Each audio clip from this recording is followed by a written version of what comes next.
We're talking Philly sports.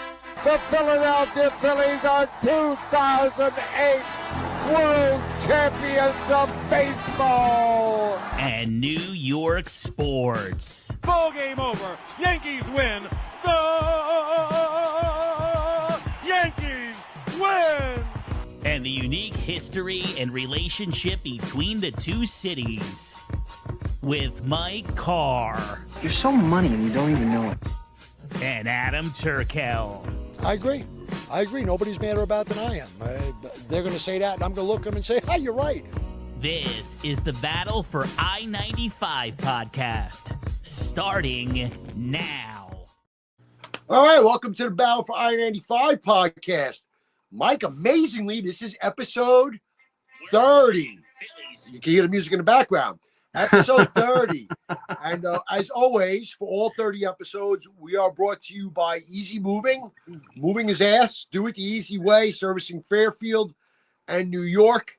I am half of your team, Adam the Turk Turkel, my partner here, Mr. Mike Carr, who now is in a T-shirt, which means he's not unheated anymore. Oh, man. And that life is good when you have heat, Mike, right? Absolutely. I see why they call them mechanics, too. It's like, hey, it looks like your fuel injector for your nitrous switch looks like it might be ruined. That's going to run you about $500. Yeah. Look, here, you just had to move this over an inch. Bro, Oh, that was $150 $150 the second he walked in the door. Don't kid yourself. Yeah, it was. I mean, just for showing up. Yeah, just for showing up. So, obviously, this is NFL divisional playoff week. We have a lot of playoffs to talk about. We could quickly also review the last round, which we didn't have a show last week. But, I think everything kind of played out the way I thought it would. There's nothing there that really surprises me at all. I would have picked Washington over Tampa. I did pick Washington. Yeah, so, nothing there surprised me about what happened and how it happened.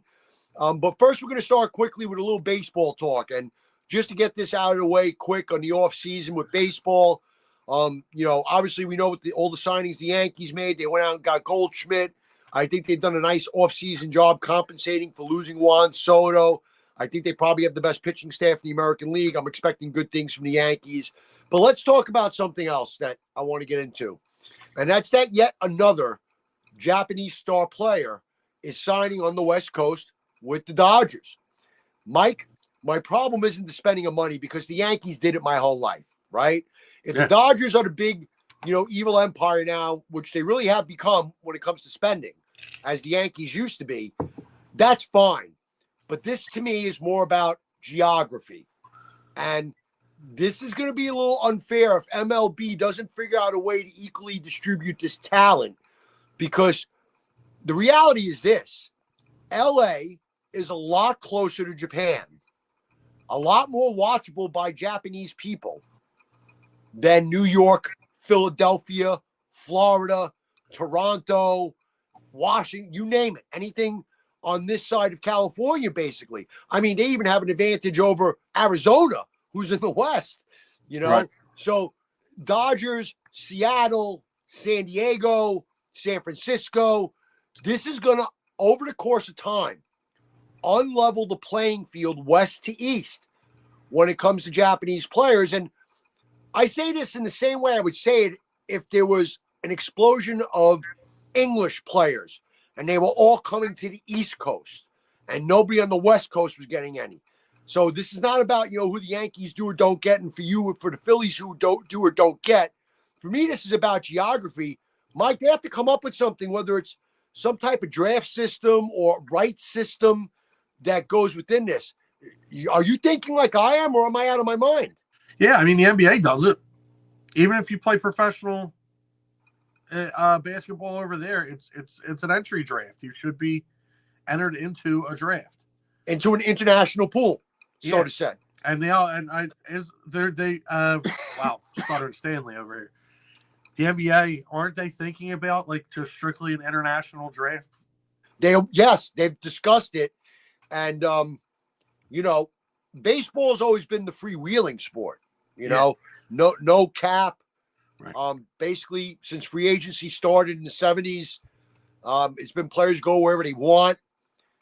Even the MLB draft is subjective at best because you're in the minors for years and years. And who knows if you get packaged and dealed and moved around and all that stuff. So it's really been pretty, I guess for lack of a better way of putting it, like the old West of just gunslinging, go get what you can.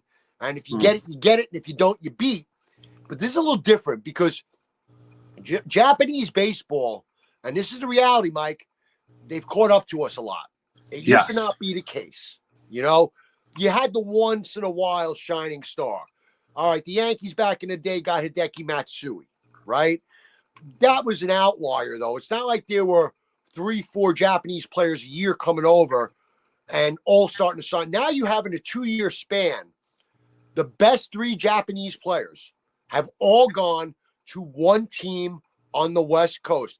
And it wasn't about money this time because this guy's youth made the international paycheck a minimal. I think they're only paying him like $2 million a year. He's like the best bargain in baseball. But he gets to choose where he goes. And where'd he go? LA. Why? Well, you're saying that it's geography. Big part of it. And part of that, obviously, is because there's other Japanese players there for that same reason.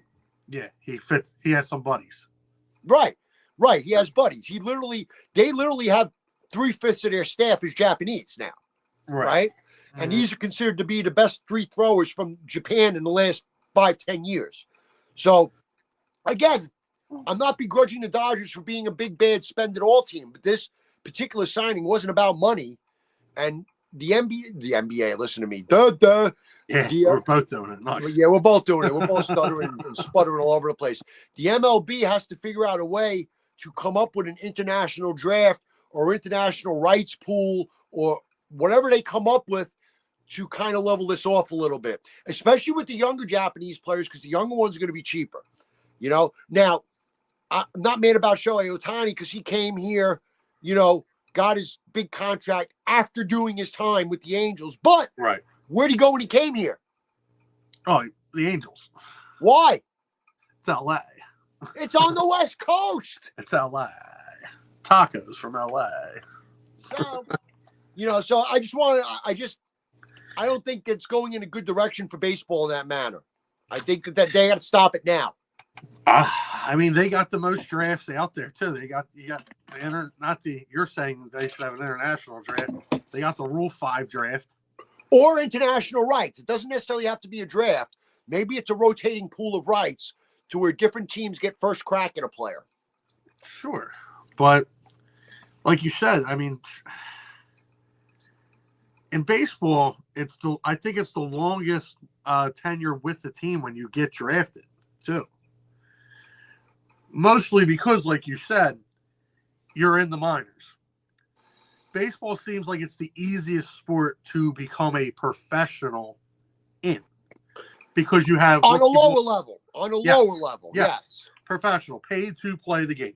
Even if it's only $30,000 a year to be, even if it's $30,000 a year to go play Podunk, whatever. Right? Yeah, go play in Reading for whatever their minimal is. Right. Well, the guys in Reading should be paying them because they're making them stay in Pennsylvania.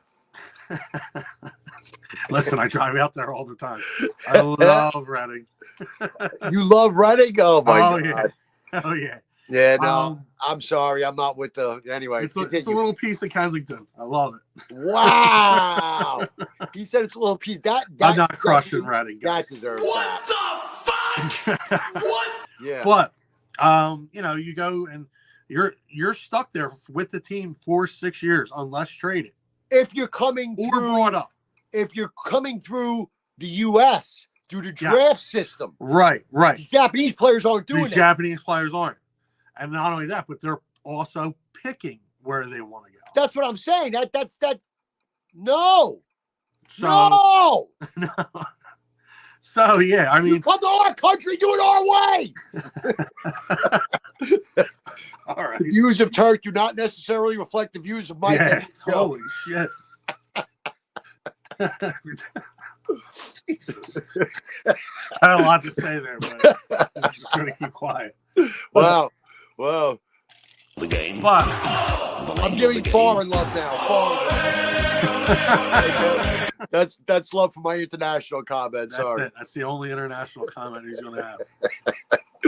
But yeah, I some kind of pick'em system. I also, they got a little different with the rules. If you're brought up and you get rookie of the year, you can automatically ask for a new contract. So yeah, if they start breaking it down a little bit, kind of like football is like 3-4 years.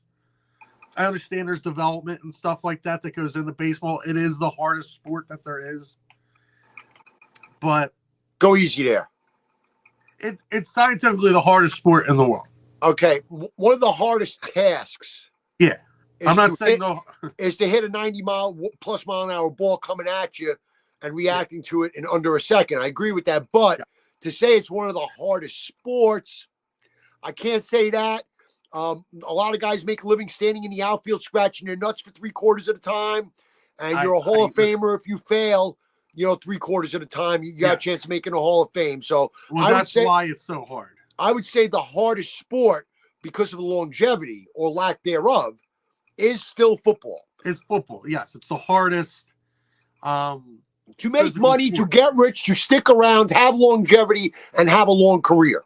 Yeah, is football. Right? Yeah. We agree with that. Yes. Okay. I can agree with that. But, again, that's also why they get 6-year deals. Right. Right. Adam Turkel's pitching. You're going to Scranton for, 30 grand a year for my first couple of years until I show him I have a sub-3 ERA and I actually got some nuts in my sack. Yeah. Or you're left-handed. Right. Wow, now you see, now I go with that, and now you got to go with that. Yeah, I had to do that just to shut you up because I make a comment about international problems, and now you're insulting righties. I'm not insulting righties. That's 3/4 of the country you just insulted. I want you to know that. Lefties are weird. Wow. Mike's views do not reflect the views of the show at the current moment. Sorry. Yes, I don't care. They should have kept that rule around where you had to write right-handed. Wow. What? You are a discriminatory motherfucker. You really are. All right. So just, again, they have to come up with something one way or another. I think we both agree with that. Yes.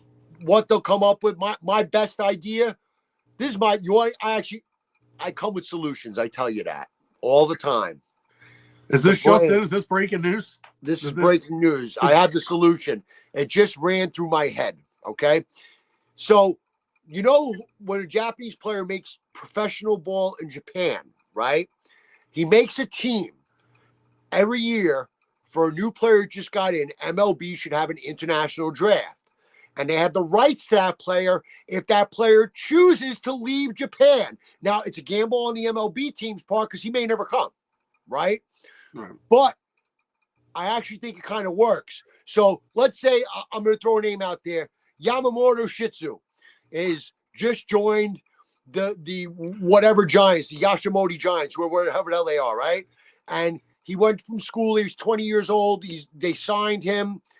And in the following draft that year for the MLB, a team drafts him, right?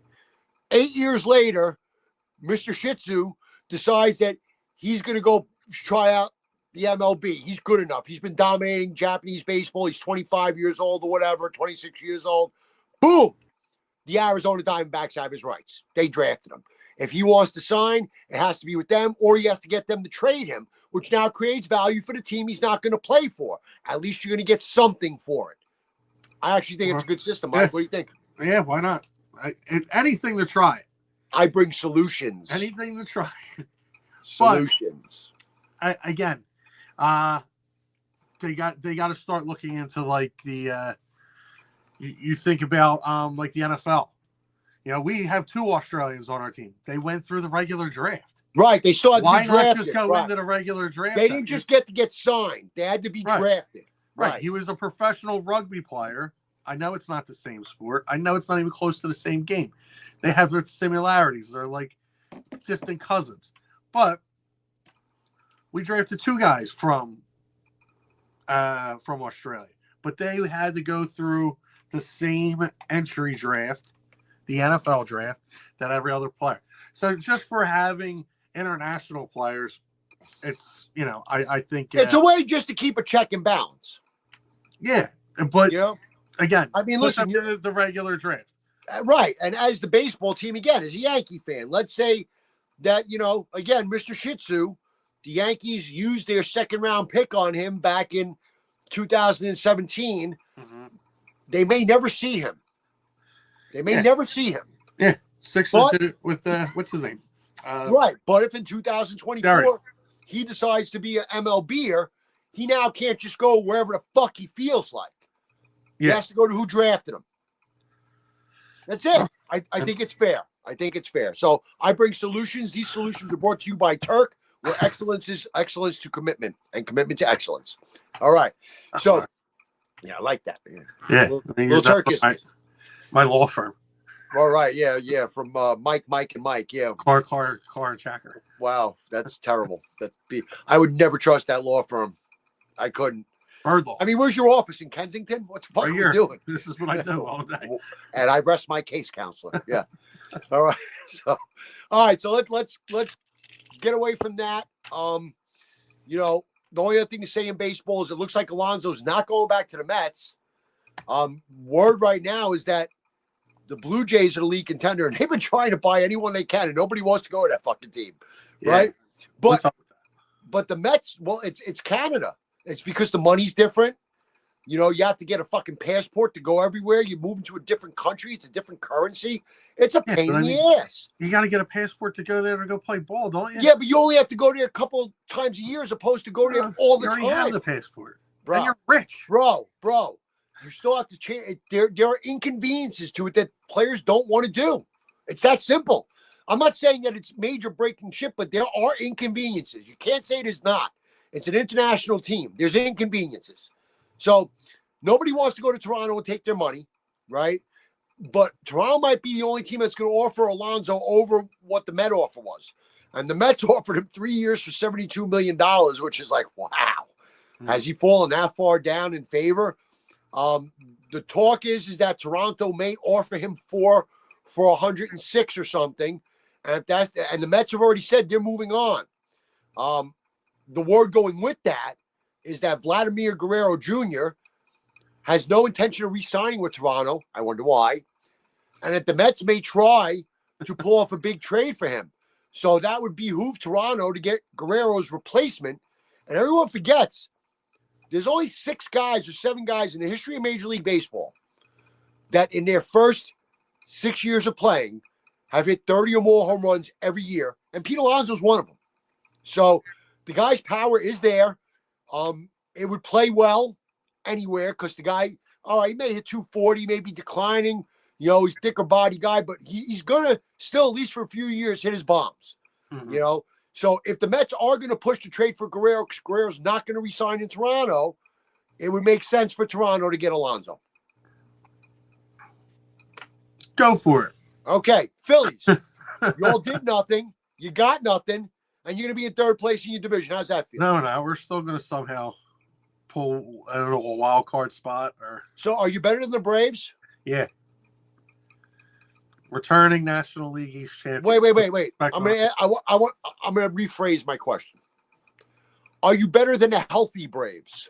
Yeah, sure. You're a liar. Why? You're a liar. Why am I a liar? Because you're being a fanboy. The Braves are better. I am not.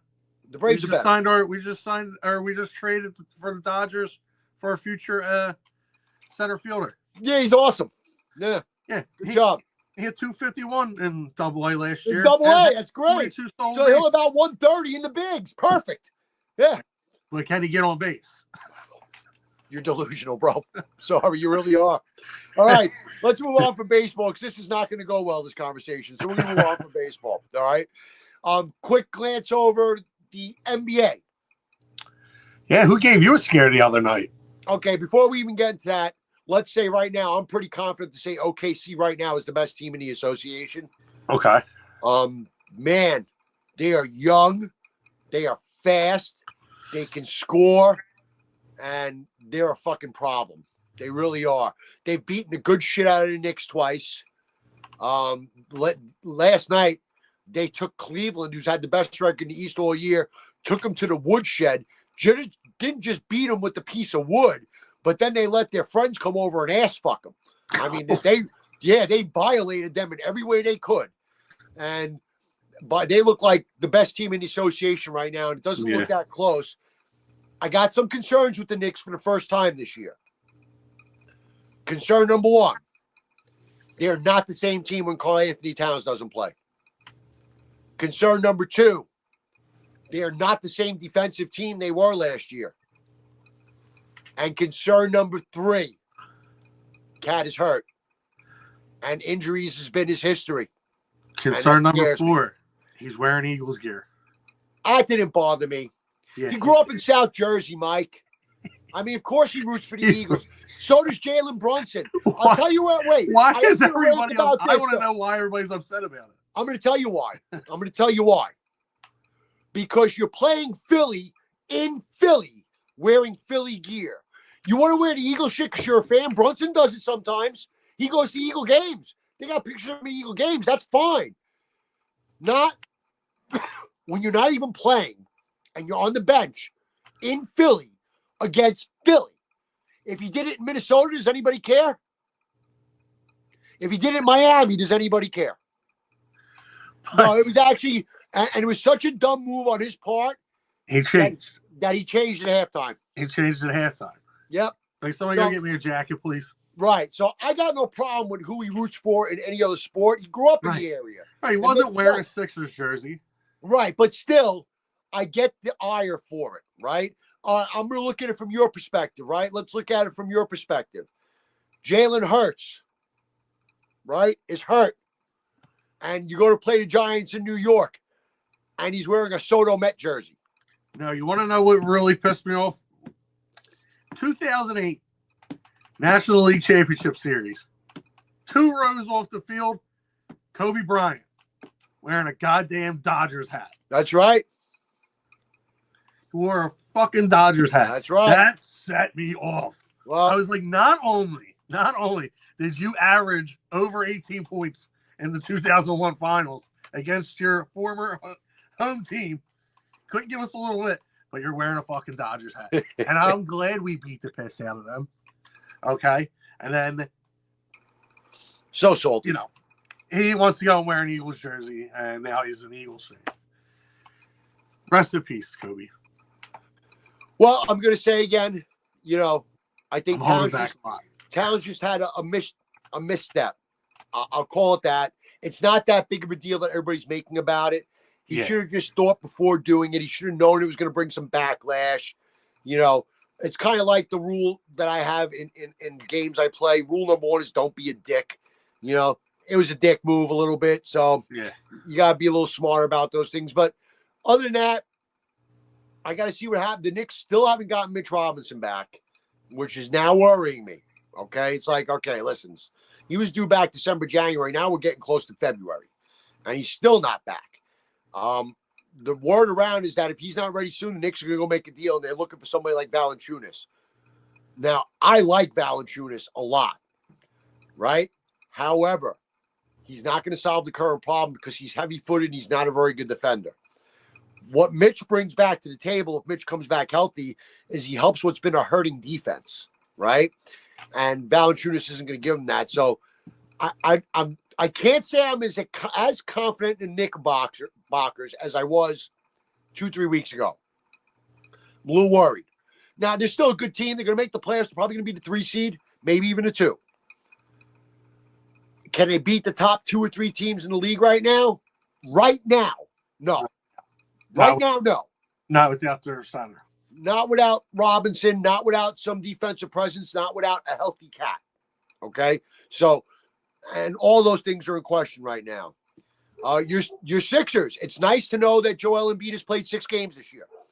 Yeah. I told you trade his fucking ass last year. I told you last year, trade his ass last year. While he had value. I told you. This year. He, I mean, goes out with a foot injury, and now it's his knee. Now it's his knee. His knee's and Paul George, by the way, against the Knicks the other night in Philly, he looked old. He looked old all year. He looks old. He really does. I said it to you when we got it. Why? That game only went into overtime because Tyrese Maxey's on your team and Karl Anthony Towns was fucking hurt. Animal. He's a monster. He's a man, dynamite. and they got to start building around him. Wow, really? Who said that a year ago? I was agreeing with you, and I'm just going to restate it again in case we have first-time listeners, watchers, viewers. I don't care what are the kids calling it? Viewer number 6. We're talking to you. Yeah, talking to you.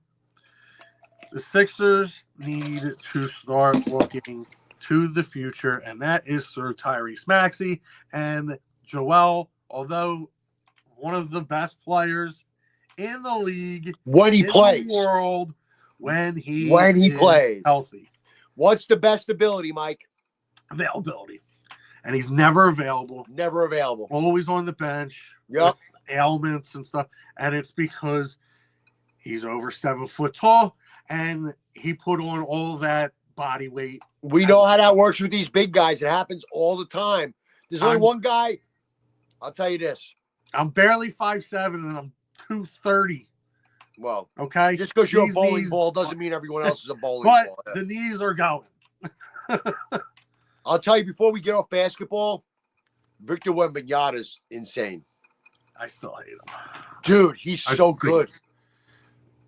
He's all what about health. Little bitch. He's so good. Dude, I was watching a game. I forget who they were playing. It was a West Coast game. It was a late game. Excuse me. And someone big. Shit, I wish I could remember. It might have been against Denver. It might have been Jokic. No, it wasn't Jokic. It was whoever backed Jokic up. Was in the lane and faked and then went up for a shot. Wembanyama didn't even fucking jump. He put his big Godzilla hand up. Boom! And that was the Godzilla sound. Oh, okay.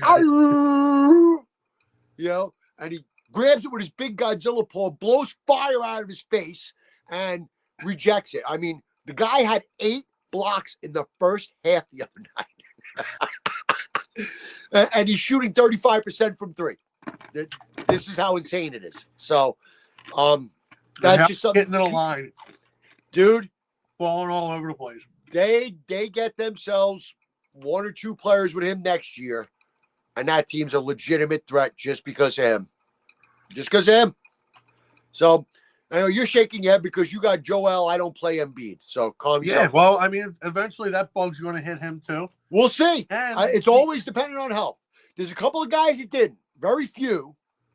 Akeem Olajuwon didn't deal with it till late in his career. Kareem Abdul-Jabbar didn't deal with it till late in his career. Patrick Ewing, late in his career. So some guys make it through, and it doesn't. Some of those guys also play, 80-plus games, 82 games a year too. Those guys. Wembanyama's been playing every game. They weren't. Well, we're talking about Joel too. Well, Joel is just a mess, but Joel's in his 30s now anyway. It's not like he's a young whippersnapper anymore. I mean, no. What's Joel now? 33, 34? He's somewhere around there. I don't know. I know he is in his early 30s.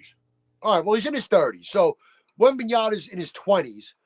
And if his legs hold up for 10 years, he's going to end up being the greatest big man ever to play. It's just that simple. I mean, he's Porzingis on steroids if he stays healthy. He really is. Oh, and other news, too. This is not breaking, again, for our first-time callers and viewers. And Callers? Yeah, and everybody that's new to the show. We don't have any callers. Why not? Nobody calls us. Because we can't afford the bill. So anyway, the Sixers are not going into Center City. All right, so check it out. Let's get into this briefly, right? This was the biggest ruse in the history of business. And I must say, master plan by the Sixers. They took Comcast, they grabbed their nuts, they juggled them around. Yeah. They twisted them. Oh, yeah. They said, we're going to Camden, we're going to Center City, we're going anywhere, we're getting out of here. And in the end, now, I'm sure you noticed, the Flyers are owned by Spectacor, who owns Comcast, right? Yeah. In the they end, used to be both owned by the same people. Right. In the end, Comcast / Spectacor, Xfinity, whatever the fuck you want to call them at this point, says, okay, we'll partner up with you and we'll split ownership of a new building by the Wells Fargo Center in South Philly. What a fucking ruse that was. Listen, this is big for the city too. Oh, fuck your city. It's big It's for the bullshit. city because we are not New York. You're right. You're inferior. I agree. You're inferior. No, Yeah. we're smarter. No, you're inferior. You're smarter. Don't you No. guys got fucking tolls for just driving on the street? Yeah, Yeah, because New York's like that. yeah, because you're retarded. I mean, what are you giving out? Crack pipes to go to Kensington? No, they're called safe injection sites. Okay. Oh, safe injections. Wow. The views Okay. of Mike once again do not reflect the views of this show. Oh, Holy you are safe. Oh my God. Here we go. Yeah. But All right. yeah, So I think it's it's a big thing move for sure. Philly. It is. You know, the Sixers are staying. They get an arena with the Flyers, state of the art. Now, are they knocking down the well? But eventually, you have to. I mean, But the well's not that old. yes, it is. It went up in the 90s. 96, right? How long? So it's not even 30. Almost. 2026 will be 30, you mathematical Right. genius. No, I'm saying it's almost 30 years old. Okay. The vet went at 31. New Madison Square Garden's been up since the 60s. Okay. And that place stinks. What are you talking about? Okay. Now you're out of your Stinks. fucking mind. Don't you compare No. And these that views shithole in reflect- South Philadelphia to the illustrious, beautiful, renovated Madison Square Garden. Don't even try it. Everything's right there at the complex. in Well, Philly. yeah, because you're all too fucked up to drive around, so they got to put you all in one area. Wow. Fucking wreck. Wow. Wow. Anyway, and we have gambling. Okay. And we have gambling. But But it is a big that move. whole It area is. was built up for this. That's what it was built for. The I've always said hotels, the one thing Philly does much better than New York is the fact that you have a sports complex with all your stadiums centralized. I actually love that. I actually think Philly's ahead of the game with that. New York wanted something similar, but the real estate in New York is just so prime and so expensive that you can't just tear down 3 blocks in Manhattan. You can't do it. Right. You know, so what does New York end up being? Well, you got the Yankees in the Bronx, you got the Mets in Queens, you got the football teams in fucking Jersey. I mean, the Islanders. the only team that's really New York's teams are the Rangers and the Knicks in the middle of Right. Manhattan. They're the only ones that are like New York City, like in the city, you Right. know? But Philadelphia's always, they've done that right since back when you had the RFK Stadium. They've done that right. Yeah. You know, they keep everything in one area, plenty of parking usually, unless you got multiple Right off events. the highway. Off the highway, Right off the main. train access. You know, for all you loser drunks like you got your bars are right there. You don't even have to drive to them. Yeah, you got it. That's a nice walk. But But you got to walk off your fucked upness anyway, so that's okay. no, never. That's called the Mummers. So, yeah, that's big news for Philly, though, that the Sixers definitely staying put. They're not going to Camden, and they're not going to Center City, and they're going to stay right in South Philly where they've been and where they should be. You know, them leaving there would be like the Yankees leaving the Bronx. It shouldn't happen. It just shouldn't. Right. I agree with you on that. As much as I hate your city, you got that right. No doubt about it. All right. Now, on basketball side, right, we're going to start talking about the most important things on this show. Football. We have a lot of football to talk about. This is the divisional playoff week. To me, the greatest week of the NFL is this week. This is the best game, the most fun, Saturday and Sunday, packed, ready to go, except the Jets are never fucking in it.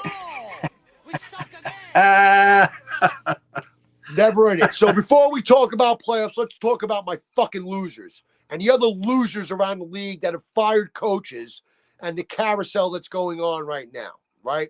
So the Jets have interviewed everybody from Forrest Gump to fucking, you know, they went to Eisenhower's tombstone and they interviewed him. And then they took a flight over to Giant Stadium and they went over to Capone's grave underneath the stadium and they interviewed him. Hoffa.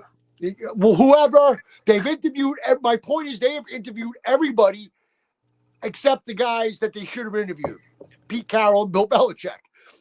But everyone else gets an interview. Now, my top choice was Mike Vrabel. As soon as Mayo got fired, I was like, well, fuck me in the ass dry. We're not getting Vrabel. He's going to fucking New England. That's awesome. Thank you. Great. So Vrabel, of course, within 2 days, gets signed by New England. Yeah. And he's New England's head coach.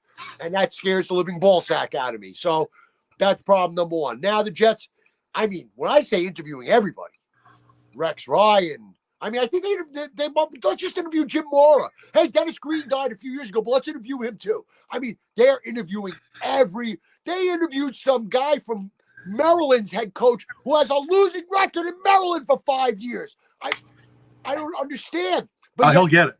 But yet, he'll get not Pete Carroll. Why not Pete Carroll? Why not? Why? I think maybe he probably wants to stay on the West Coast. Why? He's from the East.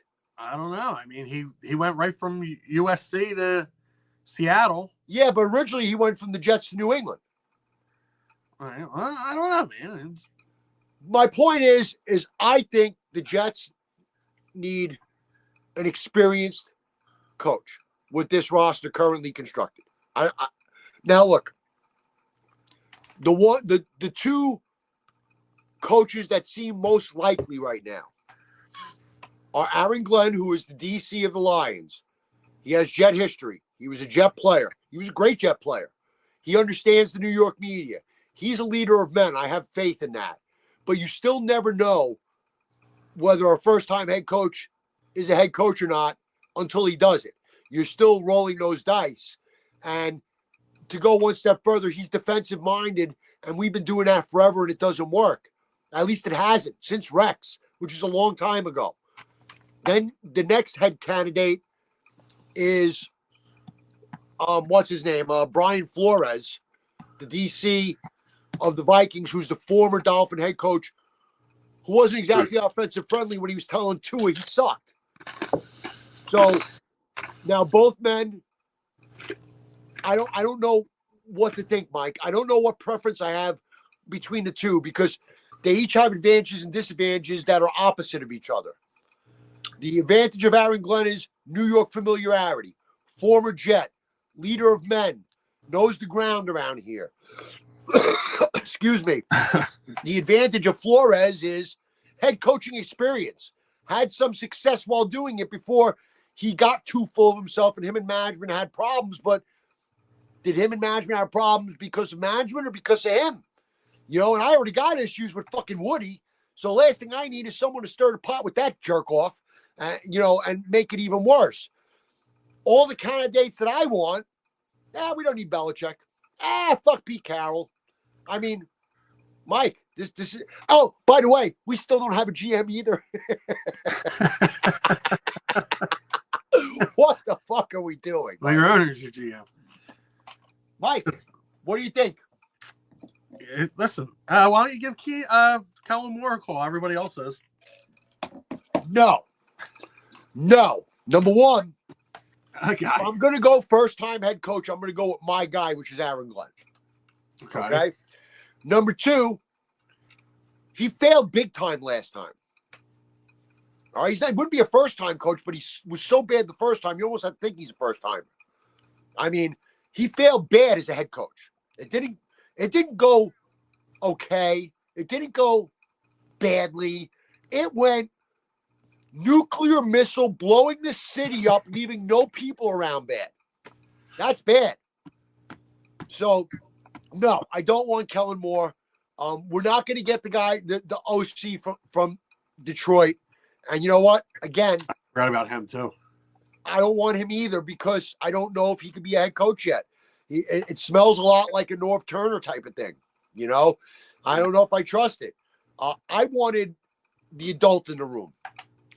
The only adult in the room who's still a candidate, but the Jets have now outright said they're not going to go with him. Maybe I should be thanking God for that, is Rex Ryan. They've said Rex is out. It's a shame just from a radio standpoint. But I mean, our show would have so much to talk about. You know? Yeah. The guy doesn't shut up. The guy don't shut the fuck up. Right. So the Jets, and of course, again, we don't have a GM to make this choice. It's Mike Tannenbaum's group and Woody making the choice. And it's a mess. Like Aaron Rodgers, nobody knows what's going to happen with him either. It's just all a big fucking wreck, Mike. The Jets are a train wreck. Yeah. They're a fucking unmitigated disaster. I think it's a little worse than that. I think it's worse than that. It's gotten to the point that I kind of forget you guys exist every now and then. You know? I have to listen to Apathy ESPN is worse than radio every negativity. now and then. And it's like, oh, I forgot, they're even a team. Wow. But yeah. Go ahead, take your shot because all your other teams suck. So go ahead, you could have this one. That's the only shot I'm going to take is you're forgettable. Wow. Okay. Right. Kind of like your playoff series against the Knicks last year. Yeah. You want to? Oh, okay. Let's switch. You want to go back to talking basketball? Are we going to take that? We're going to take that and we're going to put that in the middle of our show. Well, you were attacking me. I had to attack back with something that had viable. You know it's true. I have no football to attack true. you with. I'm defenseless. I'm tied to the cross, and you're whipping me with. You ever seen the War of the Planet of the Apes? Yeah. Remember when Caesar is stuck on his knees and getting whipped from behind? That's what you're doing to me right now with the Jets. Listen, that's your team's fault. It's all self-inflicted By the owner. Yeah. And that's the problem. And it's the You problem. should really quit smoking those things. I'm not smoking. I'm vaping. I need a new card. It's the problem you can't get rid of, Mike. That's the problem. Yeah, you got the guy you can't fire. It's the same thing going on in Dallas. Yeah, and let's talk Same about that for a exact thing. second. It's So, like they said in My Cousin Vinny, identical. I want to talk about that for a second because that in a way is worse than the Jets situation. I'll tell you why. Mike McCarthy in his 4 years, 12-4, 12-4. Right, 11-5, and then this year, with your grandfather playing quarterback, 7-9, right, 8-9. I mean, considering that the injury and Dallas. Listen, I know you hate them, but you have to speak truths. Dallas was banged up. They lost so many guys this year defensively. They lost Dak after 8 weeks. For them to pull off winning 7-8 games is. A good coaching job. It really is from a coach's perspective. Yeah, absolutely. And they then were for going them and to they not were be able to beating agree on a teams. contract with the head coach, and everybody loves him to the point to where Parsons is on his podcast saying how devastating this is for the Cowboys. Jerry Jones, what the fuck are you doing? You are never doing this. Playoffs? Never. Don't talk about playoffs. You kidding me? Playoffs? They're going to go to playoffs. They're going to do it all the time, and they're always going to fail because they never get the piece. There's always something that's missing. Okay? A lot of times, since Troy Aikman, it's been the quarterback. Until they got Dak, who's been pretty good. Dak's been good, but Dak. It hasn't been Dak's fault. Dak broke the streak. Right. It hasn't been Dak's Dak's finally fault. won a playoff game. If anything, the fault lately, their last couple of times in the playoffs, was defensive, which was surprising. Yeah. They got blown off the field early in their playoff losses. Right, because they have one star. Right. One or two big-time players, no secondary, really. The rest are role players. Right. The rest are role players. But it wasn't McCarthy's fault.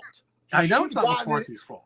He should have gotten an extension. Actually, no. It's completely his fault. No, it's He not. signed the contract. He knew what he was getting into. He's like, this all right, is Mike. fucking Do I really have to be this specific with you, you freaking Kensington? Who are you? It wasn't his fault via the coaching job he did. No, he did a good job. He got them all those wins over the past 3 years, and he had 1 year where he couldn't put a healthy guy on the field. I want the Cowboys to hire Deion Sanders because it will be the biggest circus. Kellen Moore's probably going to be their quick. Oh, no, they'll just be losers then. But Deion at least makes it interesting and turns it into a circus. He turns it into a high wire act where when people are mad at him and they talk shit to him, he's going to talk back. Right. But you know what happens? But you know what happens then? The limelight comes off of Jerry Jones. Right. So he might not hire Dion because he's not the focal He's point a anymore. spotlight hua, as you would say. Right. He has to be in the spotlight. Oh, you said that good. Say that word again. Hua. Oh, yeah. Oh, yeah. I know. Learning. You're learning. I like it. Yeah. He is. Oh, he has to be in the spotlight. A guy like Kellen Moore is somebody that will take a step back. Like Jason Garrett did.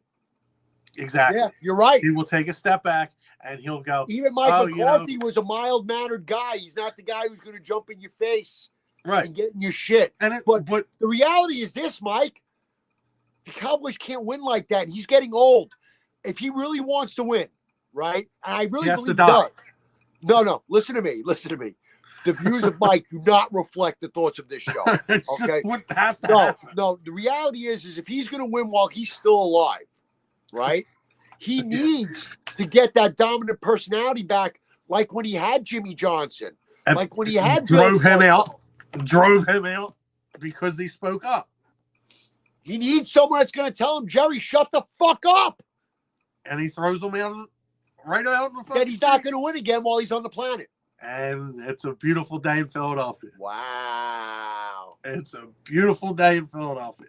Wow. And all he cares about is... Don't talk hope about he outlives playoffs. me. You kidding me? Playoffs? No playoffs for Dallas. I hope to God he outlives me. Wow. This This show is going off the rails right now, Mike. This is getting sad. Okay. It's not getting sad. It's getting great. Every day I wake up to know that guy owns that team. I'm like, this. Please stay. Yeah. Live forever. Find a It was like fountain it was just like when they re-signed Tony Romo. I was like, oh, thank God. Oh my God. Thank God. Because that team was just short a quarterback. Yeah. Yeah, Dak's doing a good job. He's got CeeDee Lamb, who was the best receiver out of that. Yeah, but then all of a sudden they couldn't run and they couldn't stop anybody. You had Tony Pollard, who was let him their go. running back. Let him go. They let him go. Let him go. Yeah. So, all right. It's great. Let's get off. So the coaching carousel continues. McCarthy's interviewing for Chicago. There's guys interviewing all over the place. Who knows who lands where? Only God knows who my Jets end up with. Did you hear about Brady talking to Belichick to come to Vegas? That's not going to happen. Not going to happen. I'm going to tell you why it's not going to happen. Because Bill likes college girls. He has one, so he's But what is there a lot of in Vegas? There's not. No, listen.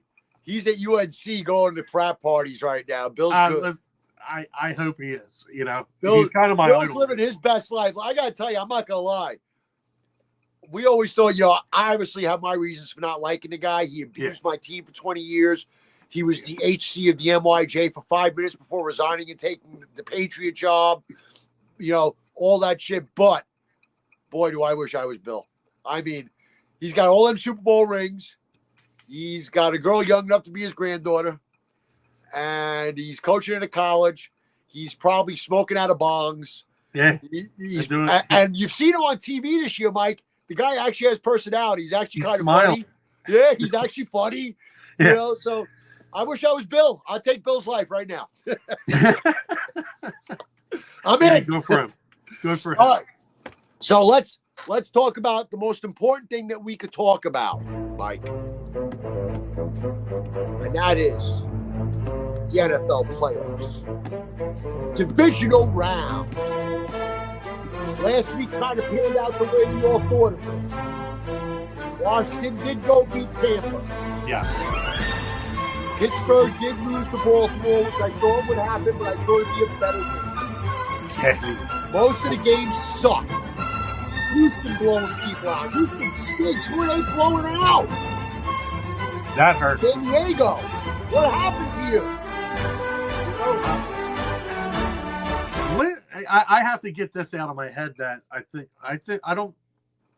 Justin Herbert just might not be a good quarterback. It's not that he's not a good quarterback. He might not be the guy that can do it in the big spot. Yeah, I mean, I always like the guy. I'm going to give him this. I'm going to give him this. It's only his first year with Harbaugh. I'm going to give him this. He's got 2 more. It usually takes 2 to 3 years to really completely absorb a system. Completely absorb it. Know it like the back of your hand, like you speak English. I'm going to give him a little time and say Harbaugh's going to get in his head because I really think that Jim Harbaugh is one of the best coaches in the league. Yeah, he's good. He's a very good coach. I mean, think about it. He got to San Diego first year. He gets them to 11 wins, gets them into the playoffs. Yeah. That wasn't supposed to happen with this team unless they got Harbaugh. And they got Harbaugh, and it happened. So I got to give it a little time before but, bro. Herbert looked like he was a quarterback for Penn State. I mean, he had 3 interceptions, 3 interceptions all year. 4 in that one game. In that one game. Unbelievable. It was a killer for me. I had them shocking Kansas City in my pool.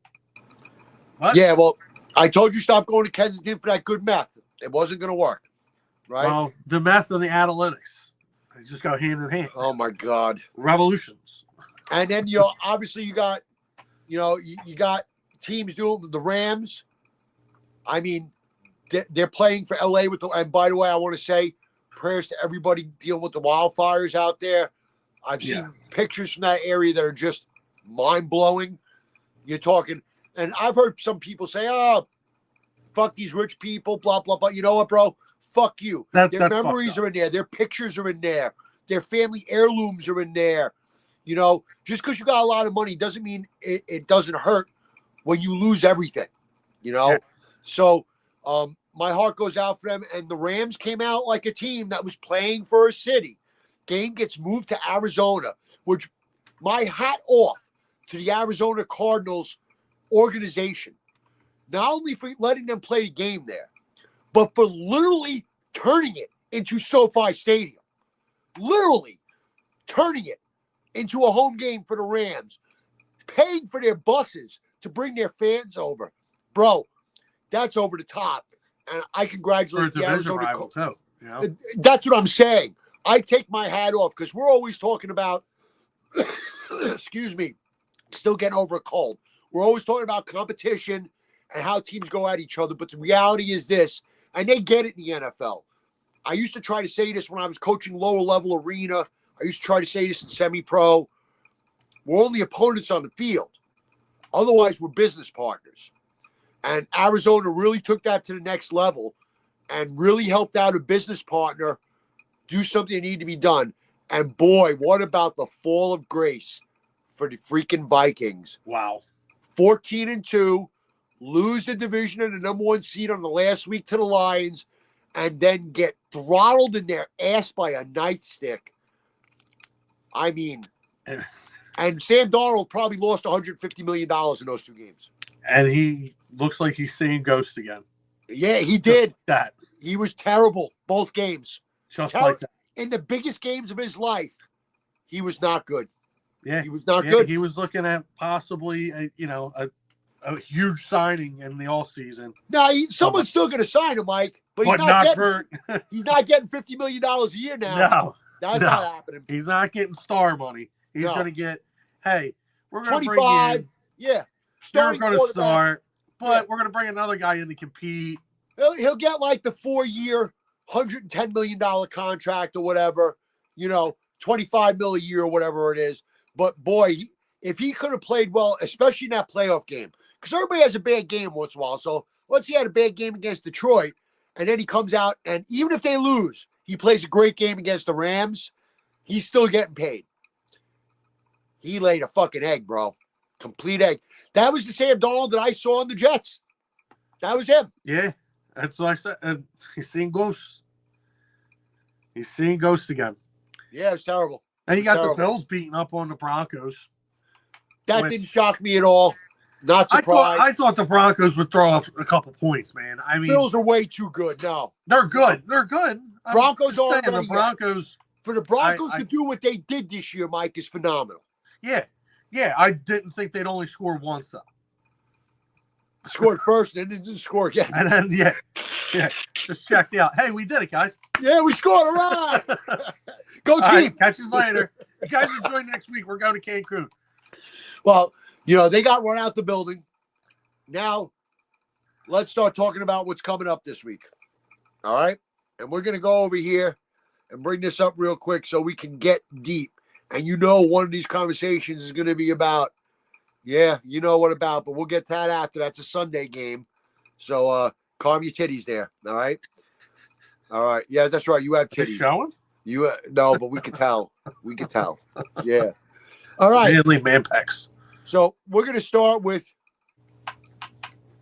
to be the foregone conclusion, the Houston Texans going to Kansas City to be executed and to be strung up from the top of Arrowhead Stadium and laughed at by 65,000 people as Kansas City runs them out of the fucking building.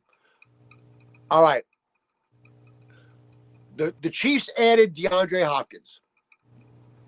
And little by little, it's been paying off. And the Chiefs are starting to really look like the Chiefs. Mike, they're going for the three-peat. Absolutely. And they just might get it. I mean, they are a 9.5-point favorite. It is the biggest spread of this playoff week.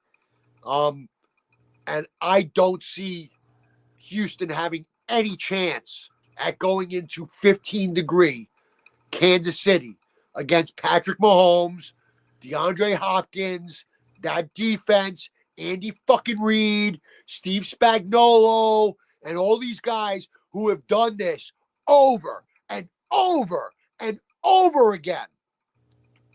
I'll take Kansas City and give the points. You got to. I mean, like you said, it's kind of just the lamb going out to slaughter. It really is this game. Yeah, you got to give up that 9.5. You don't think Stroud has any chance to keep it close? No. Neither do I. I mean, everybody keeps saying how, the last time they played, it was a one-score game. This is the playoffs, bro. This is the playoffs. It's the Kansas City Invitational. It's going to be cold. Helmet shattering, cold. Yeah. And Houston's on. And you can't forget the most important part of this. Mahomes is still the best player on the planet. Yeah, until proven otherwise. He's still the biggest playmaker in clutch times on the planet, whether you like it or not. Stick Jalen Hurts up your ass. It's not close. I'm sorry. I did laugh only because DraftKings just added another 50 to the money line. Yeah. The Chiefs are minus 550. Minus 550. Because we're talking about them. Right. Well, yeah, because they're all watching us. Now, let's talk about the total number in this, which is a little low, but I'm guessing that's because weather related, right? So the over-under is only 41.5. I'm going to take – I would even take the under. I think it's going to be like a, 28-3 game. I think it's going to be like 35-20. Okay, so you see Houston actually. I'll go with the. Putting up a fight. Yeah, but they'll get like a late, a pretty score. While it's 35-13, they'll score a touchdown in the fourth quarter.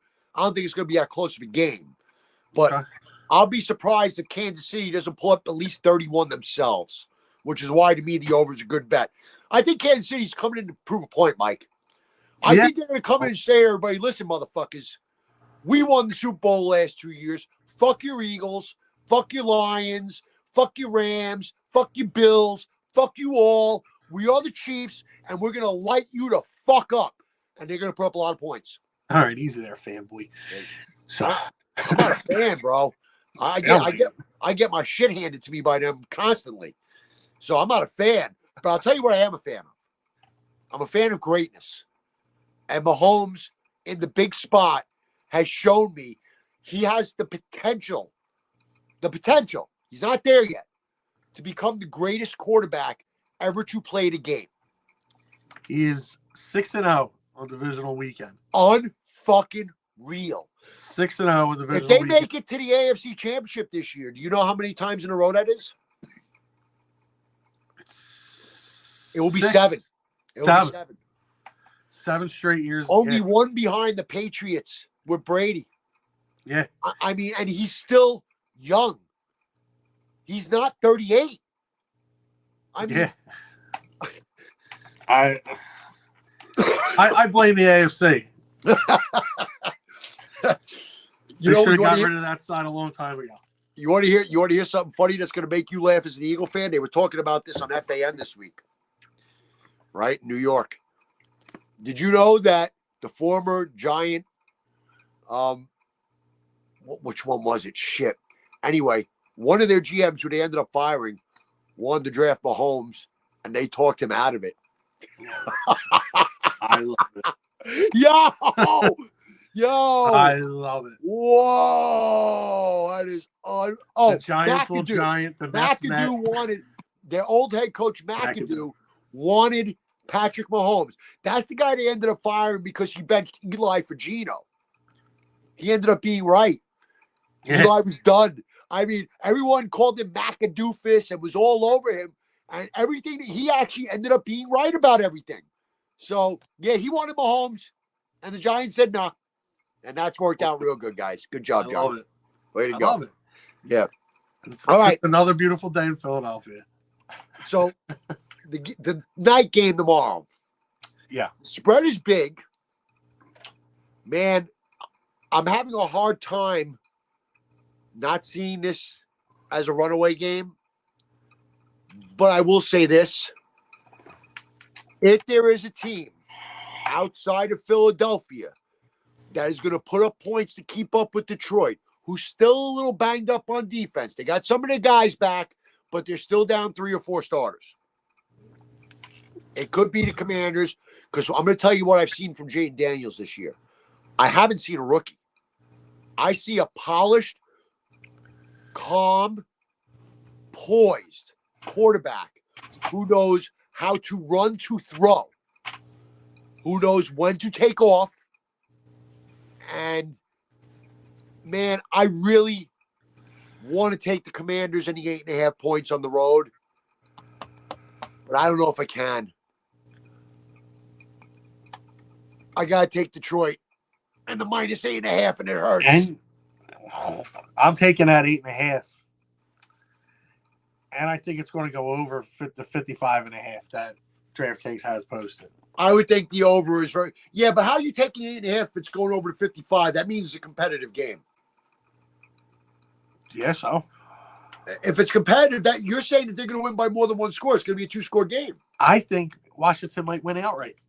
Then how are you taking the 8.5? Because I'm going to take the 8.5. Washington. My bad. Yeah, I'm taking Washington. My bad. You're right. Yeah, you took Washington. That right. fentanyl fucking made its way north, didn't it? I was, yeah. Cross the bridge. Yeah, we put it in that too. Yeah. Yeah, you know, I want to take Washington, but Detroit, their city hasn't had this. The place is going to be raucous. Place is raucous. Wait, let me finish. Get it.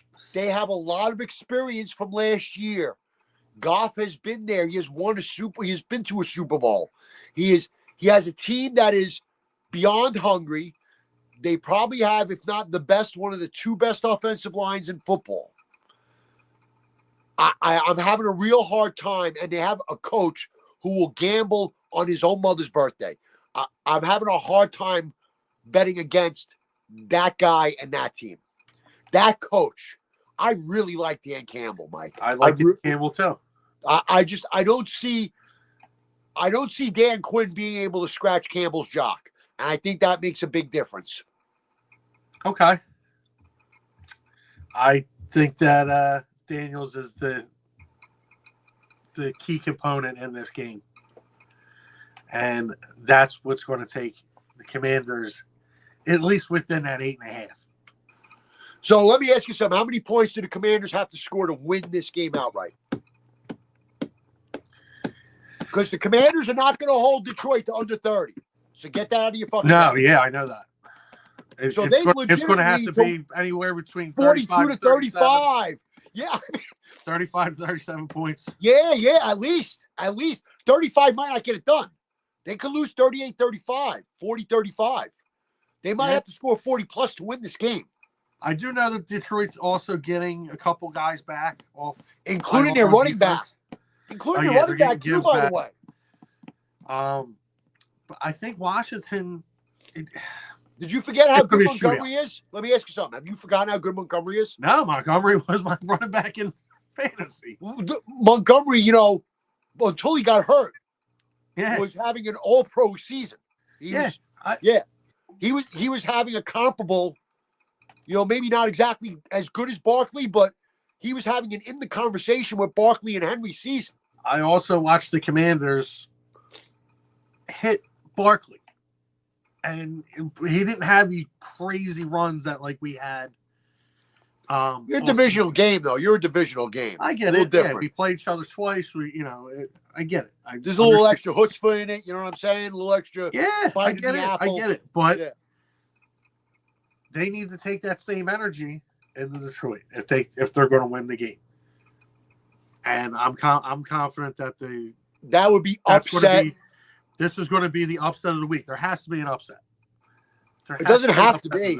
There's always an upset in the divisional round. Not always. Always. Not always.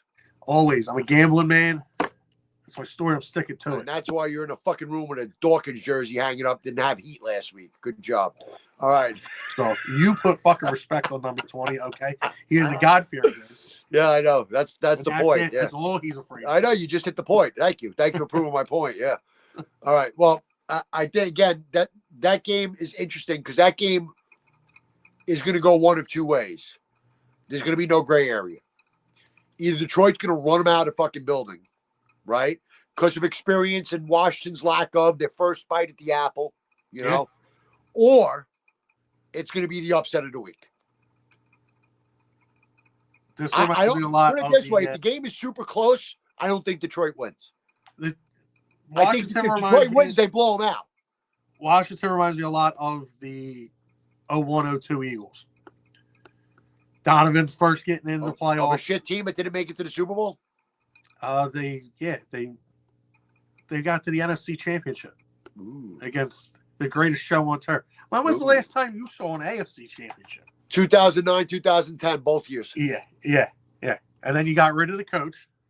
No, first they got rid of the GM. Wait. If you're going to insult me, come correctly.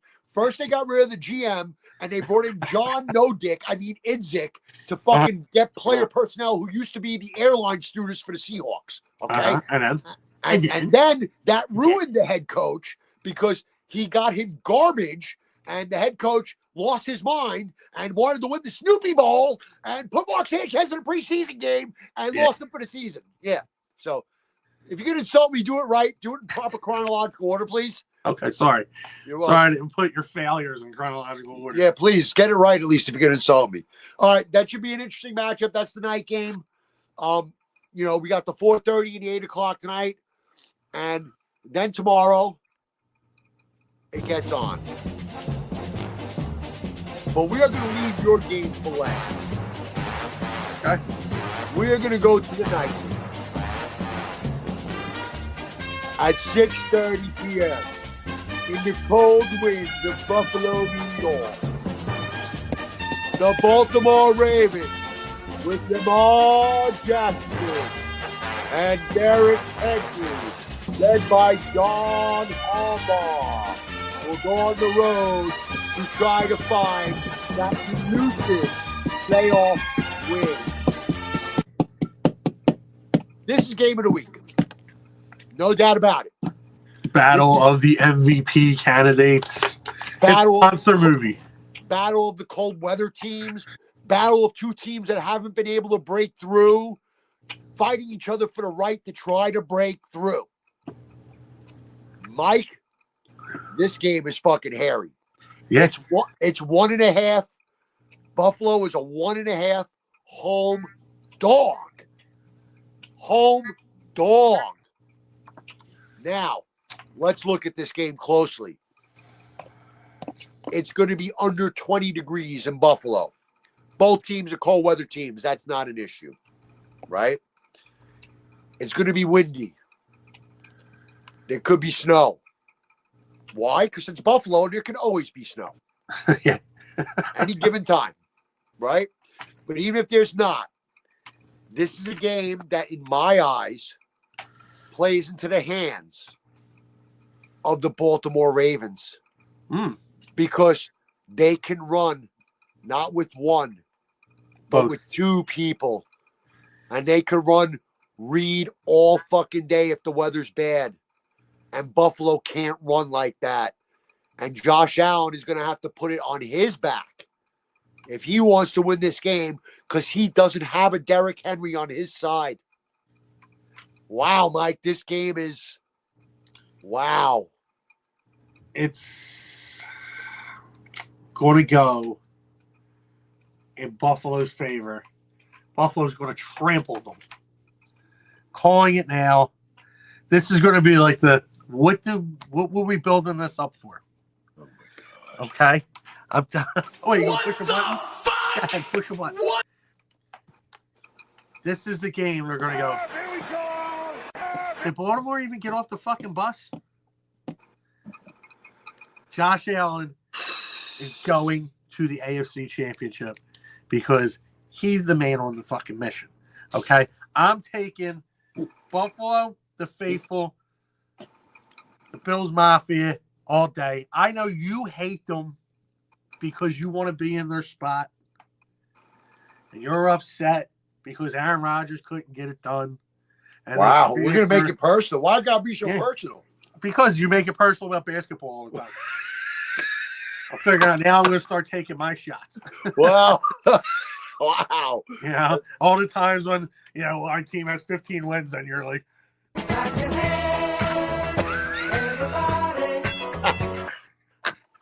all right. So I'm taking my shots now. But no, I think I know Derrick Henry, he's the fucking man. Dude. Lamar can fucking move. You're betting against that running combination? Zay Flowers has been put up great numbers this year. Again, another guy I got in fantasy. Buffalo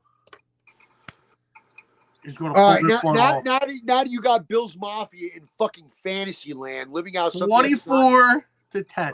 Oh my God. All right. So now, ladies and gentlemen, Turk Stradamus is now going to take the stage. Go ahead. Bore us with your analytics. Yes. I'm going to bore you with reality. Okay? Reality. Do you agree or disagree? Lamar and your boy on Buffalo, Allen, are both equally hungry to finally get to the promised land. Yeah. Okay. Do you agree that on the field this game, the best running backs, two, are both on the Ravens? Yeah. Do you agree that in cases of bad weather, Baltimore is better built for this game in Buffalo than Buffalo is? No. Liar. Why? Listen because to what they can run with anybody. Listen to what you just said. Listen, they are more built for this weather with the current construction of their team, running two tight ends consistently. It's their regular formation to come out in a run-heavy set and let Lamar and Henry do their thing and then play off of that. They are just better built for a bad weather game than the Bills are because the Bills do not have that type of running game like Baltimore has. So because they play in Buffalo. This is not out of hatred for Buffalo. This is keeping it totally neutral, right? First, I'll tell you the hatred side. Fuck the Bills. I hope they lose by 45, okay? That's the hatred side. You got it out. That's it. That's all you want to say. Yes. Here's the reality side. Quarterbacks are a wash. They're equal. We agree, right? Wash. Yeah. Far as equal. Baltimore wins the running back battle. We agree, right? Yes. Defense is probably a wash. We agree, right? I think Neither is great. no. They're both but I think okay. Buffalo's better. 1 and 1A. Neither one is really that superior to the other. Not very superior. Okay, Here's the big one. Who's the better head coach? Horrible. I rest my case, counselor. I think Baltimore wins a really tight, really brutal, physical, punch-in-the-mouth game, 24-23 with a last-second field goal. You're telling me Justin Tucker, who hasn't been able to hit the red side of a fucking barn Yes. year, Is going to come through at the with, most important 30 time. mile an hour winds, Yes. snow. Yep. I think in Yep. that case, Von Miller Yep. blocks that ball and shatters Tucker's leg, picking him up and throwing him across Baltimore the field kicks back the on field bench. goal. Tucker's bad year is forgotten as his teammates carry him up in the air. Harbaugh raises his hat victoriously, knowing he's going to Kansas City to get his shit pushed in. Nope. Buffalo all the way. Moving We're on. obviously going to disagree on 2 games now. I like it. Yeah. I like but that, it. At least this one's more like us, like fucking going back and forth. Well, listen, we obviously I have differing opinions here, and I'm really trying not to put my Jet fan in a minute, okay? Because I got to be honest with you, I don't like Baltimore either for a couple of reasons. I'm not a huge fan of just kind of like their attitude. I'm sympathetic / empathetic. My friend Frank's team, Steelers knocked out, division rival of Baltimore. So I don't like either dog in this fight per se. But remember I just told you about that last game? I love greatness. This has potential to be one of the greatest playoff games. This game could be some real fun shit, especially if the weather gets a little tricky. If we can get a little wind and snow going in there, and there could be some challenges, this game could be a lot of fun. I really think it can. So I'm going to pick the Ravens. You're going to pick the Bills, and let's see what happens. Mike? That's why we do podcasts. That's why we do it, Mike. Mike, we have something very important to discuss, Mike. You understand me? What's that? And what we are going to discuss now is close to your heart and in my liver.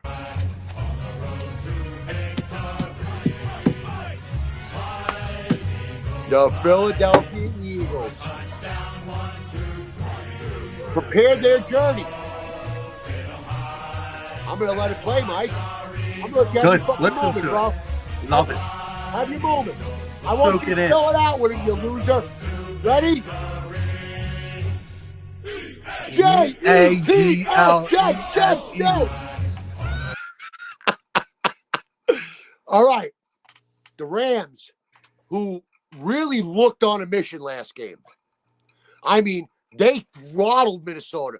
Minnesota was never even in the game. 14-3 coming into the game, and they were a hooker getting $5 in a back alley with their panties around their fucking ankles. I mean, it was bad. It was bad, right? Yep. Now, let's talk about the reality of this game. The Eagles are a 6-point home favorite. Okay. Snowstorm is going to happen, which eliminates the game for me. Because now if your team loses, you should all hold hands and jump off the Ben Franklin Bridge. If it is a snow game and you got Barkley, who has been the best running back in the NFL this year, hands down, can't even talk about it. If he doesn't touch the ball 30 fucking times in a snow game, and he doesn't get 200 yards against this not so great defense, you should be ashamed of yourselves. I think that the Eagles are not just going to win this game, and it's not going to be a big blowout because of the weather, right? But I could see the Eagles line on both sides of the ball controlling the tempo of this game. The Rams can't run like that. Stafford, who is the Rams' best weapon, is going to be neutralized somewhat by snow and wind and cold. LA team, dome team, in Philadelphia, in the cold weather. Man, I really want to pick the Rams. I really want to root for them because of what LA's going through. I remember how important it was for New York in 2001 for the Yankees to go on that playoff run and how much it hurt when they lost that World Series because it felt like the one year that they should have been allowed to win. after the 9/11 attacks. It felt like the one year that the whole country rooted for the Yankees because New York got so fucked in the deal that we deserve to have something nice. And I kind of feel that way for LA too. I just don't see how it can happen. I mean, everything is against them. If it was 45 degrees, 40 degrees and sunny and, regular weather conditions, I would give the Rams a puncher's chance. I would probably take the points and take the Rams. But in the weather conditions, and it might snow, Mike. It's going to snow. It's going to snow. All game long. All game. I got to take the fucking Eagles and give the 6. I have to do it. I have to. I don't want to. I want this on the record. I hate your city.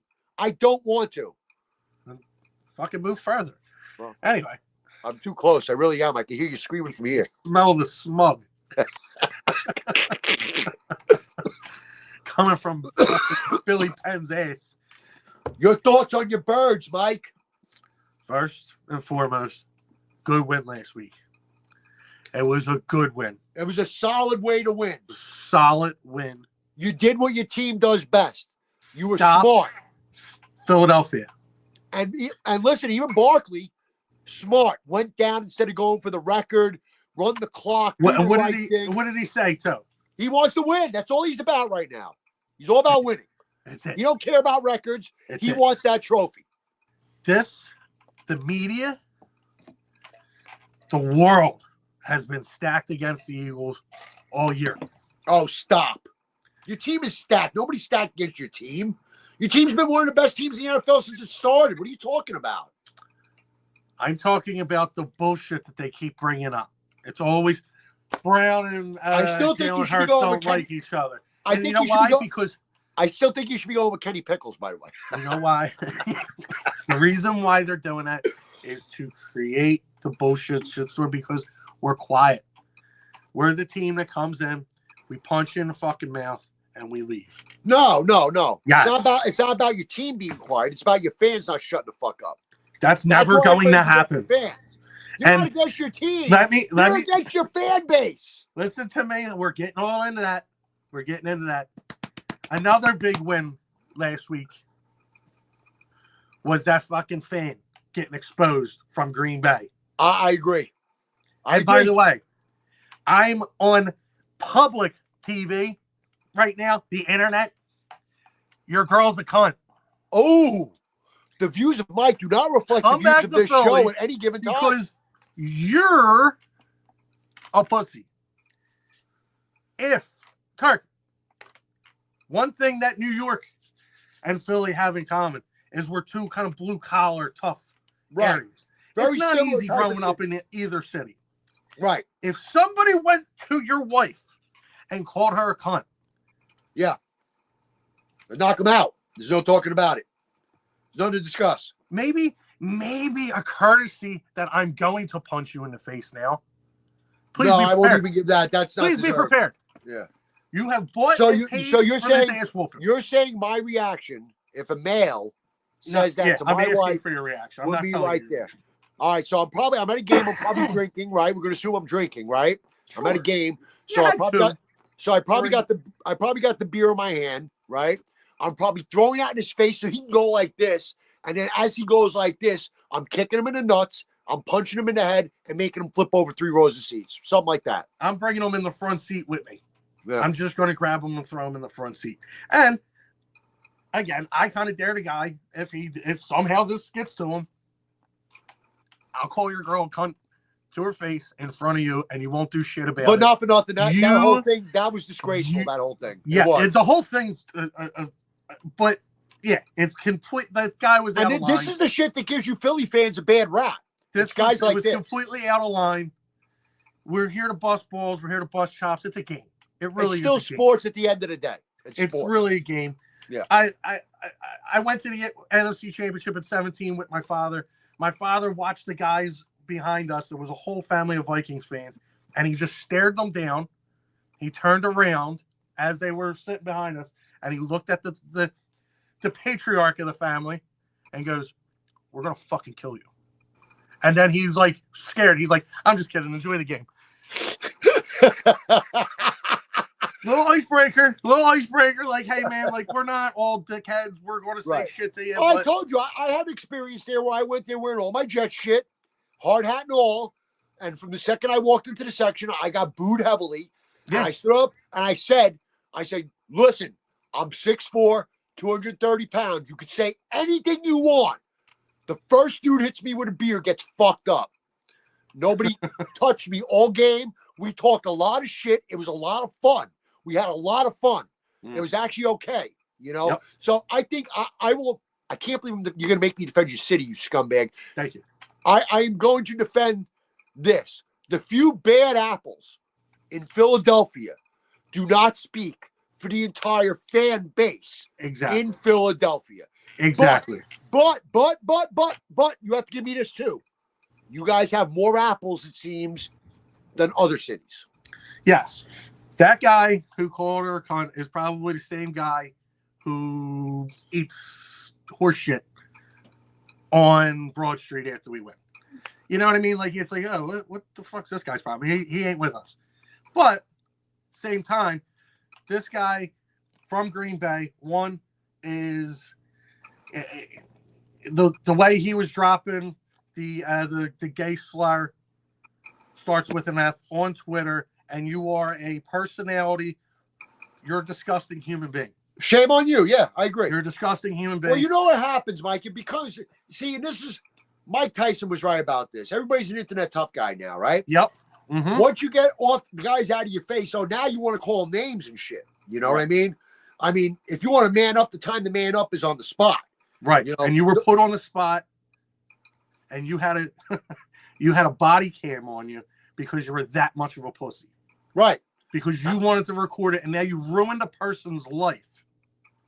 Even He was though still the guy- out of line, though, Mike. He was He out of deserved line. it. He was out of line. He was out of line. The retributions for that was a black eye, I agree. It should have been lose your job. broken jaw, I broken agree. nose, Right. stitches. Right. It doesn't A need to should go. have had to do with B. He shouldn't have lost his job for being a douchebag at a football game. Yes. He should have got his teeth knocked in at the football game for being a douche Exactly. at the football game. But you also have to remember this, Mike. You're really going to be a Packer fan and knock out an Eagle fan with 50,000 of his friends there? You bought and paid for. You bought the ticket. Probably not going to go well for you. You bought the ticket, and you. I'd be damned if somebody talked to my woman that way. I agree. Chivalry is not dead. It is merely dormant. Listen, man, I think we both agree on this. People in general need to chill the fuck out and understand this is sports. This is sports. This is sports. It's fun. It's supposed to be our forget about reality, not our include reality into it. Right. Not including jobs, not including wives, it's supposed to be about sports. If you want to call me an asshole Jet fan, or you want to call me a arrogant Yankee fan, or whatever the fuck you want to call me, scumbag Nick fan, douche face, whatever, that's fine. But let's stay away from the other stuff that has nothing to do with it, you know? And I think that's what it comes down to is people just go too fucking far. They don't, you know, and Philadelphia fans aren't the only ones that have done it. So I can't believe I'm sticking up for your city for a second time. They're not the only ones that have done it. I've seen shit like that happen in New York. I've seen shit like that happen in Chicago. It happens, you know, people just, and you know what fuels it, Mike? Oh, yeah. Everybody's a drunk, tough guy. Yeah. But also, like Mike Tyson said, everybody has a plan until they get punched in the mouth. Get punched in the face. So, Plan change. Since we've gone crazy on this subject, let's get back to the main subject. The Eagles. It's going to snow. It's going to be blistering winds. It's going to be prime Eagle football weather. Just like Buffalo, you're going to have the 12th man. We're back in a position where we can fight to win the conference again. Eagles not only cover, they double that spread. Well, now I can't disagree with you because I think the weather conditions really heavily favor the Eagles. The over-under is 42.5. I don't know if they're going to blow. I don't know if they're going to blow them out just because of weather, right? No. I can see the Eagles controlling the tempo of the game, going up early, 10-0, then 10-3, then 13-3, like that type of game. With a final score maybe 23-10, 23-14, something like that. What I do think is that the Rams are superiorly coached. Oh, McVay's a great coach. And I think McVay's going to find a way to keep the team in the game. He's going to keep his team in the game. He's going to pull out. Listen, Mike, I hope the Eagles are ready. Nick Sirianni, are you listening to me? Yeah. I want you to listen to me, okay? McVay is a better coach than you.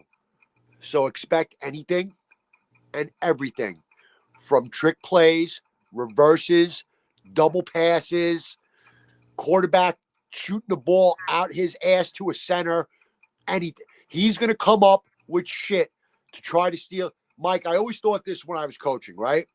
When I saw a game coming that I knew was going to be points were going to be a premium and it was a playoff game, I always told my teams this. Offense, it's your job to get me 1 or 2 touchdowns on your own, meaning full drive, 65, 70 yards, first downs, chewing up clock, getting to the end zone. Yeah. Special teams, it's your job to set me up for at least one more, whether it's a block punt, a block kick, a return. You got to get me something. Now it is my job to get you one with this because I'm that good. And I think that that's what McVay is going to be trying to do. He's going to be trying to get everybody to give a little something and pull some tricks out of his ass because he knows he's better than Sirianni. He knows he can outthink him. He knows the Eagles are better than he is and that he has to come up with extra shit. And I expect that he's going to come up with enough extra shit to keep the game close. So I think the Eagles win. It's a bad weather game. Taking the Rams in the points because I think it's close. I think it's close. I think the Eagles win. 31-17. You're not scoring 31 points in this weather. Get the crack pipe down. 31-17. 23-17. 30. Ah! 31-17. And Washington's got to come to Philly for the NFC Championship. No, game. what's going to happen is Philly's going to go to Detroit and get their shit pushed in. And I'm looking forward to that. I hope. I'm looking forward I hope to they that. try to put. I hope they try to push our shit in. I want you to go to Detroit. And so Detroit can light you up like a Christmas tree. Yeah, right. And send you back to that stink-ass city of yours under the bridge with the rest of the derelicts. Yeah. And you also thought Aaron Rodgers was going to be MVP caliber. Fuck you. It's happening now. Everybody lay off Jalen. If Jalen goes fucking 18 for 20 Kenny with Pickles. 185 yards, don't go into the NFC Championship going, he's terrible. He can't even put up. The guy has 0 turnovers in the game. I think they should put the rookie in. I like the rookie. Who, McKean? I like him. He's got a future. I like him. Staying on this right now. Bro, he's 6'6". He's not small. No. Hey. I think the Eagles should start shopping him for at least a 4th round pick. All right. Let's but dive. That's wait. Let's dive into fantasy land for a second. For a hot second. Okay. The Eagles win, but during the 4th quarter, Jalen blows out his ACL. McKean's going in. So you think McKee over Pickles? Over Pickles, yeah. Kenny Pickett's got broken ribs. Let's assume he was healthy. Who would you prefer? Because it's not happening. Who would you prefer? Is the question. I like the 6'6" guy. It's snowing, right? Kenny Pickett's hands are the size of mine. Okay, he's got little baby boy hands like you. Just palm. Little Irish hands like you. Little Irish. Look at the fingers. There's nothing there. Kind of like the Irish thing, yeah. Which your girlfriend likes it, huh? your sister's ass. No, but seriously, you know, and I don't want to get into a postseason conversation and after the season's over. Let's say the Eagles don't get the promised land this year, right? Jalen Hurts makes a lot of money. Yes. And the kid McKee looks great next season. Do you consider moving Jalen to keep the kid at a much cheaper price to be able to build out the rest of the team? No, that's a Madden move. That's like, oh, look, I'm going to be this far in the red. Howie has a way of manipulating contracts and the way the money's spent. I think you guys should trade McKee to the Jets. You got a 4th rounder for us? Yeah, and it fucking sad. Listen, I'm not saying this to be a dick. When I watch him play, I was actually like, my eyebrow went up. I was like, wow, that kid could throw. And it's not even that. He controls. He seemed smart. He had this. Yes. He had this. I was He's like, making line moves. yeah. He's calling out different audibles. When he was being rushed, he wasn't panicking in the pocket. He did not look like a guy who hasn't played a down and an official down. Yeah. He looked good. Yeah, he looked good. And it looks like he understood what was going on and what was his assignment. Right. My assignment is just keep this close. Don't overdo it. But when you got a chance, take it. Mike, we're going to go in a minute, but we got one more thing to cover for a second. We're only going to cover it quickly. Your favorite college game of all time is about to happen. Dude, Notre Dame. I told you. This is the worst thing that could happen to college. And Ohio State. And it's happened. And it's happening. It's happening. Quick thoughts, Mike. Who wins? The lights go out and they have to cancel the game. Okay, now come back to reality. We're going to go. Hold on. Let me get that spread because Notre Dame is a 8.5-point dog. Yes, they are. Okay. It's between the 8 and 7 seed. God, college football. What did you do? Ohio State's going to win that game. Probably like on a last. It's going to be a good game, I think. So you're taking Notre Dame in the points, is what you're saying? I would take Notre Dame in the points. Me too. I think it's going to be a close game either way. If you're going to bet money line, you got to take Ohio State. I think it's going to come down to the final couple of minutes where Ohio State just marches down the field. But I do really like Notre Dame's quarterback. I would take Notre Dame with the points, tease the points up, right? Notre Dame points, tease the points up, and the over. That's what I would do. I wouldn't even tease because it's going to be they're going to cover. They're going to cover. I wouldn't waste money on a tease. I'd take that 8.5. I'd still tease it, just in case. What? No, I don't trust Notre Dame, just in case. Notre Dame's quarterback I like a lot. He looks like a doofus, but he's a leader. He's right. Very cool, calm, collected. His team is following him too. Listen. Everybody said you can't. Yeah. And he still going. He did. And I feel bad for Northern Illinois and Michigan because this made their wins to them. This is going to bring these two teams just like well, they beat Ohio State. I guess they could go against Alabama. I guess, yeah. Wait, hold on. Wait. Let me tell you something. wait. You know we beat them, right? Wait. No. College football's playoff system's obviously flawed. They've seen it. They need to drop it to 8 teams.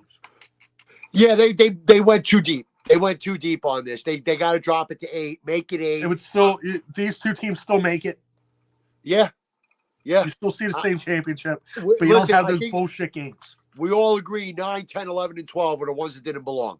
Yeah. So if that's the case and that's the way it looks, then let's cut it back to 8. And that way, listen, I don't mind the 8 seed and 7 seed ending up in the championship game. And we talked about this last episode. They got to get rid of some of these fucking buys. They got to allow the better teams to stay crisp, as opposed to making them take off for 3 weeks. You can't do it. It's football. Yeah. This isn't freaking tennis. It's basically starting over. Yeah, so it's no good. So, Mike, we had a really good show. Yeah. Good job, my friend. As always, the Battle for I-95 podcast was brought to you by Easy Moving. Moving is hard. It sucks. It's ass. You might as well do it the easy way. Easy Moving Services, Fairfield, Connecticut. Removal in New York. For my friend Frank, who I miss you, Frank. For Turk and my friend Mike. We will talk to you on Championship Week. Oh, boy. I can't wait. Oh, boy. I can't wait. Good luck to your Birds. I really want to see him I'm get going to smoked by need them. Detroit. Yeah. You're going to hear it. Yeah.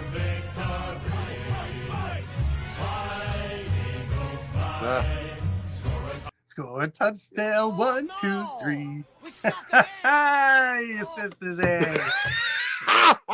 Nobody moves. Nobody gets hurt. All right. Everyone have a good one, and we will see you next time. See you.